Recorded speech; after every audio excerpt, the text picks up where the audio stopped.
నమస్తే. నేను మీ ఆదిమూల శేఖర్. మీరు చూస్తున్నారు ధర్మచక్రం న్యూస్. నీట్ పరీక్ష నిర్వహించే నేషనల్ టెస్టింగ్ ఏజెన్సీ ఎన్టీఏ మొత్తం నీటి ప్రిపేర్ అవుతున్న విద్యార్థులకు, తల్లిదండ్రులకు షాక్ ఇచ్చిందా, సర్ప్రైజ్ ఇచ్చిందా ఏమో కానీ నిన్న ఎన్టీఏ చేసిన చర్యలతో అందరూ ఆశ్చర్యానికైతే గురయ్యారు. ఇంతకీ ఎన్టీఏ ఏం చేసింది అనే విషయం తెలుసుకునే ముందుగా ఒక రిక్వెస్ట్. ఇప్పుడు దాకా మీరు ఈ ఛానల్ను సబ్స్క్రైబ్ చేయకుంటే దయచేసి సబ్స్క్రైబ్ చేయండి. నీట్ సంబంధించిన ఏ చిన్న సమాచారమైనా మీకు మిస్ కాకుండా వివరంగా, సరళంగా అందించే ప్రయత్నం చేస్తాను. 2025 నీట్ కౌన్సిలింగ్ ముగిసేదాకా కూడా ప్రతి చిన్న అప్డేట్ కూడా మీకు అందించడానికి ప్రయత్నం చేస్తాను. అలాగే నా వీడియోలు నచ్చితే 10 మందికి షేర్ చేయండి, లైక్ చేయండి. ఇక అసలు విషయంలోకి వస్తాను.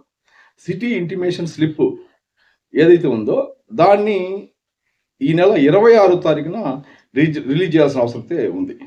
ఎన్టీఏ ముందుగా అనౌన్స్ చేసిన షెడ్యూల్ ప్రకారం సిటీ ఇంటిమేషన్ స్లిప్ 26వ తారీఖున వస్తాయని అందరూ అనుకున్నారు. నేను కూడా దానికి సంబంధించి ఒక వీడియో చేశాను.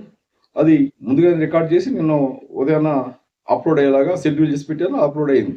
తీరా చూస్తే 23వ తేదీ రాత్రే, అంటే ఎవరు ఊహించని విధంగా, అసలు ఆశ్చర్యాన్ని గురి చేసేలాగా 23వ తేదీ రాత్రే సిటీ ఇంటిమేషన్ స్లిప్ని వెబ్సైట్లో అప్లోడ్ చేసింది ఎన్టీఏ. మంచిదే, ఇది తప్పు కాదు కానీ ఎన్టీఏ చేసిన ఆశ్చర్యానికి అయితే గురి చేసింది. సాధారణంగా ఎన్టీఏ ఏదైనా ఒక షెడ్యూల్ రిలీజ్ చేస్తే ఆ షెడ్యూల్ కంటే కాస్త ఆలస్యంగా ఆడుతుంది తప్ప ముందుగా వచ్చిన పరిస్థితి అయితే ఉండదు. మొన్న జేఈ మెయిన్స్ రిజల్ట్ చూసాం ఏ విధంగా వచ్చారు. ప్రతిసారి కూడా ఎన్టీఏ చెప్పిన డేట్ కంటే వెనకాల ఇవ్వడం తప్ప ముందుగా ఇచ్చే పరిస్థితి ఎప్పుడు లేదు.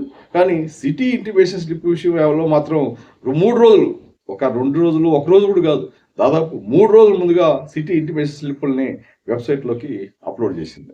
ఎన్టీఏ తీరుపైన, అది నిర్వహిస్తున్న పరీక్షలు నిర్వహిస్తున్న తీరుపైన దేశవ్యాప్తంగా సర్వత్ర విమర్శలు అయితే వస్తున్నాయి. మనం లాస్ట్ ఇయర్ కూడా చూసాం.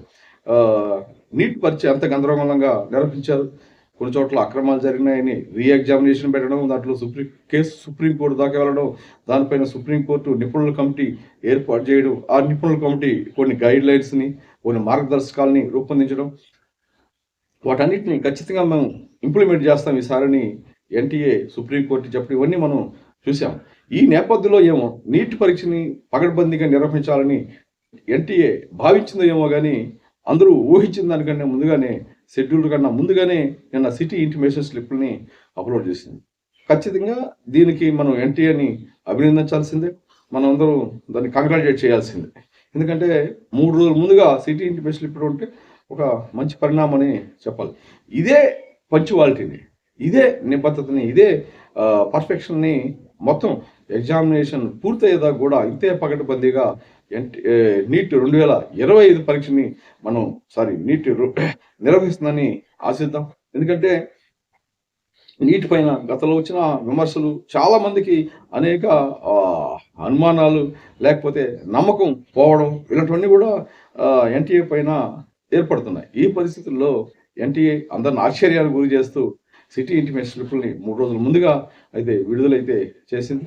ఇదే ధోరణి, ఇదే పద్ధతిని ఇంతే పర్ఫెక్ట్గా ఇంకా తప్ప హాల్ టికెట్ల విడుదల కావచ్చు, క్వశ్చన్ పేపర్ రూపొందించడంలో కావచ్చు, పరీక్ష నిర్వహించడంలో కావచ్చు, ఫలితాలు వెల్లడించడంలో కావచ్చు, అన్ని దశల్లో కూడా ఇదే పర్ఫెక్షన్ని, ఇదే జాగ్రత్తని ఎన్టీఏ పాటిస్తుందని అందరూ ఆశిద్దాం.